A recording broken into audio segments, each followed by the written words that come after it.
Hello साथियों, कैसे हो? गुड मॉर्निंग आप सभी को। 7-11 स्टडी यूट्यूब चैनल पर आप सभी का स्वागत है। और आज अपन जो चर्चा करने वाला है, मूल्यांकन अधिकारी का जो आपका पेपर हुआ था, उसमें से लगभग मैंने 20 क्वेश्चन करवा दिए थे। बाकी क्वेश्चन जो बचे हुए राजस्थान जीके के, उन्हें आज अपन कवर करने वाले हैं। तो चलो आगे बढ़ते हैं और उन क्वेश्चनों को अपन देख लेते हैं। इससे पहले अगर देखो आप चैनल पर नए हो तो चैनल को ज़रूर सब्सक्राइब कीजिएगा। देखो कल की एक बात बताता हूँ मैं। कल हाल ही के अंदर देखो राजस्थान सरकार ने क्या करा था, देखो मैं बताता हूँ आपको। कल राजस्थान सरकार ने अयोध्या के लिए 3,000 नागरिक जो है राजस्थान के, उनको फ्री में वहाँ ले जाया जाएगा रजिस्ट्रेशन करके। लेकिन उसमें एक बात बड़ी अच्छी लिखी हुई थी, मैंने देखी थी वो फोटो, तो उसमें आपको 7 संभाग ही आपके लिखे हुए थे।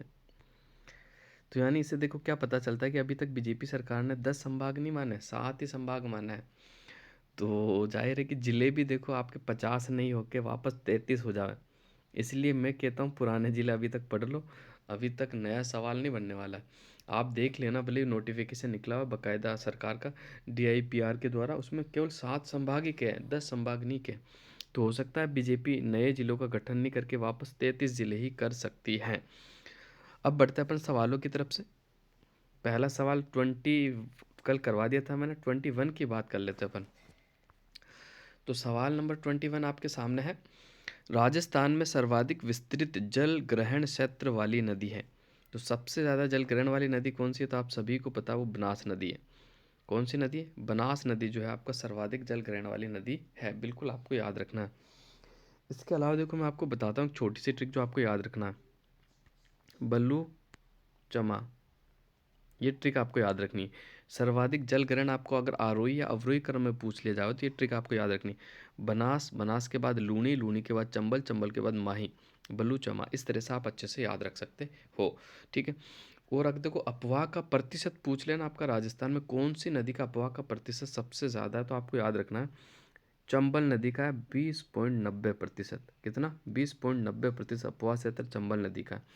ठीक है। और बनास नदी की मैं बात कर लूँ तो बनास नदी का कितना?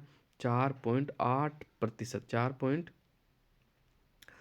4.80% है। लूणी नदी की मैं बात कर लूँ तो 10.40% अपवाह क्षेत्र है। ठीक है। और अंत्य अपवाह जो आंतरिक नदियां हैं, उनका अपवाह क्षेत्र जो है 60.5 है। ये आपको याद रखना। कितना है भाई? 60.5। तो ये फैक्ट भी आपको बिल्कुल याद रखना, इंपॉर्टेंट भी है। अब आगे बढ़ जाता है, अगला क्वेश्चन देख लेते हैं। अशुद्ध युग्म को चुनना है।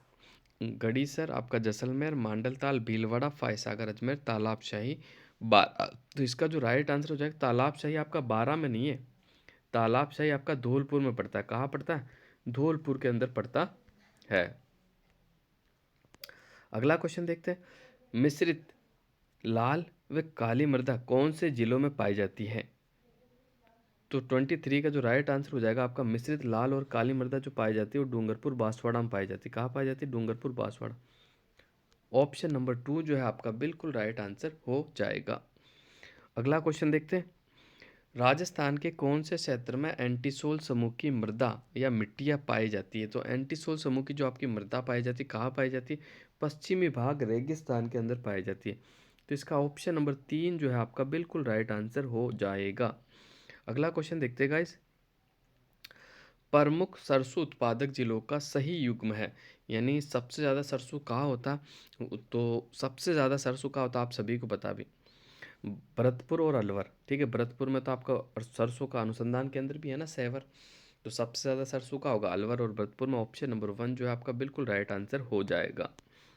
नेक्स्ट, राजस्थान का प्रमुख मक्का उत्पादक क्षेत्र है। तो राजस्थान में देखो मक्का सबसे ज़्यादा जो उगाया जाता है दक्षिणी भाग में उगाया जाता है। कहाँ उगाया जाता है? दक्षिणी भाग में।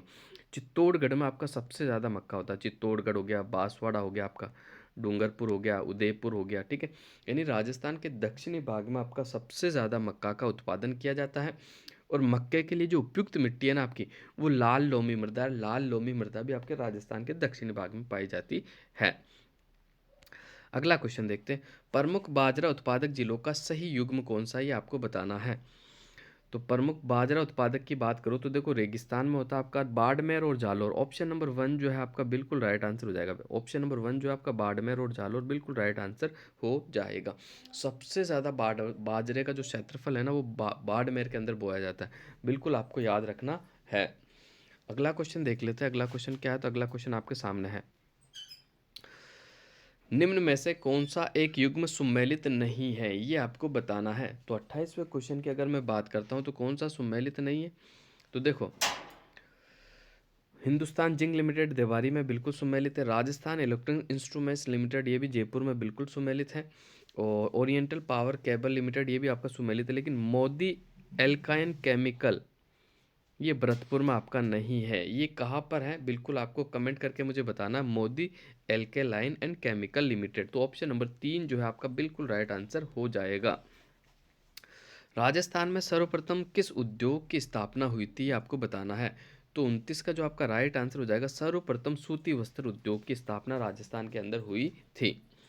अगला क्वेश्चन देखते हैं, निम्नलिखित में से कौन सा एक मरुस्थलीय रोकथाम के लिए, मरुस्थलीकरण की रोकथाम के लिए उपयोगी है। तो 30 की अगर मैं बात करूँ तो 30 का जो राइट आंसर हो जाएगा आपका ये सभी, मृदा संरक्षण भी, अतिचारण नियंत्रण भी है, वनों उन्मूलन पर नियंत्रण में, तो ये सभी ऑप्शन नंबर 4 जो है आपका बिल्कुल राइट आंसर हो जाएगा।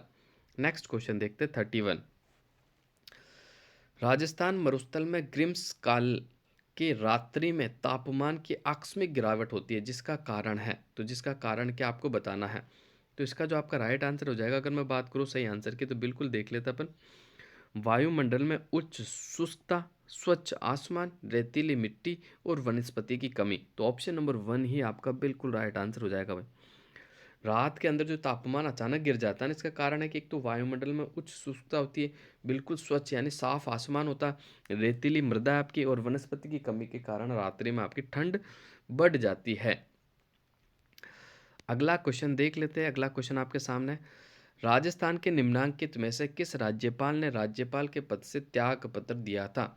तो 32 की मैं बात करूँ तो ऑप्शन नंबर 2 जो है आपका बिल्कुल राइट आंसर हो जाएगा, मदन लाल खुराना। कौन सा, मदन लाल खुराना बिल्कुल राइट आंसर हो जाएगा। नेक्स्ट, राजस्थान के निम्नांकित मुख्यमंत्रियों में से कौन से मुख्यमंत्री नियुक्त होते समय राजस्थान की विधानसभा का सदस्य नहीं था या नहीं थी। तो 33 का जो आपका राइट आंसर हो जाएगा, जगन्नाथ पहाड़िया। ऑप्शन नंबर 2 जो है आपका बिल्कुल राइट आंसर हो जाएगा 33 का। अगला क्वेश्चन देख लेते हैं, राजस्थान विधानसभा की किस समिति के सदस्यों को विधानसभा द्वारा मनोनीत किया जाता है। तो 34 का जो आपका राइट आंसर हो जाएगा बिल्कुल ऑप्शन नंबर 3, कार्य सलाहकार समिति। कौन सी समिति, कार्य सलाहकार समिति आपका बिल्कुल राइट आंसर हो जाएगा। नेक्स्ट, निम्नांकित में से कौन राजस्थान उच्च न्यायालय के मुख्य न्यायमूर्ति नहीं रहे, ये आपको बताना है। तो 35 का जो राइट आंसर हो जाएगा, वीरेंद्र कुमार सिंघल जो है राजस्थान के न्यायमूर्ति नहीं रहे। जे.एस. वर्मा भी रहे, अरुण कुमार भी रहे, जे.एम. पांचाल भी रहे। नेक्स्ट, राजस्थान विधानसभा चुनाव 1967 में स्वतंत्र पार्टी को कितने स्थानों पर विजय प्राप्त हुई थी। तो 36 की मैं बात करूं तो 48 सीटों पर। कितनी सीटों पर, 48 सीटों पर। ऑप्शन नंबर 3 जो है आपका बिल्कुल राइट आंसर हो जाएगा। निम्नांकित अधिकारियों में से कौन राजस्थान में मंत्री परिषद के सचिव के रूप में कार्य करता है। तो 37 का जो आपका राइट आंसर हो जाएगा बिल्कुल ऑप्शन नंबर 2 जो है बिल्कुल राइट आंसर हो जाएगा। तो ऑप्शन नंबर 2 जो है आपका बिल्कुल राइट आंसर हो जाएगा। नेक्स्ट, अगला क्वेश्चन देख लेते हैं, निम्नांकित में से कौन से कर्तव्य का निर्वहन जिला कलेक्टर द्वारा किया जाता है। तो 38 की अगर मैं बात करूं तो देखो, सरकारी भूमि का उचित प्रबंधन ये भी जिला कलेक्टर कर सकता है, भूमि राजस्व की वसूली ये भी करता है, भू अभिलेख तैयार करना ये भी है। तो तीनों ही कार्य आपके, तीनों ही कर्तव्य आपके जिला कलेक्टर के हैं। तो ऑप्शन नंबर 1 जो है आपका बिल्कुल राइट आंसर हो जाएगा। नेक्स्ट, राजस्थान में पंचायत समिति का सदस्य किसे संबोधित कर अपना त्याग पत्र देता देती है। तो 39 का जो आपका राइट आंसर हो जाएगा बिल्कुल प्रधान, पंचायत समिति का जो प्रधान होता है उसे दिया जाता है। ठीक है, ऑप्शन नंबर 1 जो है आपका बिल्कुल राइट आंसर हो जाएगा 39 का ऑप्शन नंबर 1। नेक्स्ट क्वेश्चन देखते हैं गाइस, राजस्थान में पंचायत समिति के प्रधान के विरुद्ध अविश्वास के प्रस्ताव पर विचार करने के लिए किसी बैठक के गठन के लिए गणपूर्ति उसमें मतदान के हकदार व्यक्तियों का कुल संख्या का डेश होगी। तो 40 का आपका जो राइट आंसर है 1/3, कितना भाई, 1/3 आपका बिल्कुल राइट आंसर हो जाएगा, 1/3। ऑप्शन नंबर 3 जो है आपका बिल्कुल राइट आंसर हो जाएगा। अगला क्वेश्चन देख लेते हैं गाइस। अगला क्वेश्चन आपके सामने है। तो नगर पालिका के सदस्य के रूप में किसी व्यक्ति के निर्वाचन को किसके समक्ष निर्वाचन याचिका प्रस्तुत कर प्रसन्नगत किया जाता है। तो 41 की अगर मैं बात कर लूँ तो 41 का जो राइट आंसर हो जाएगा आपका ऑप्शन नंबर 1, जिला न्यायाधीश आपका बिल्कुल राइट आंसर हो जाएगा।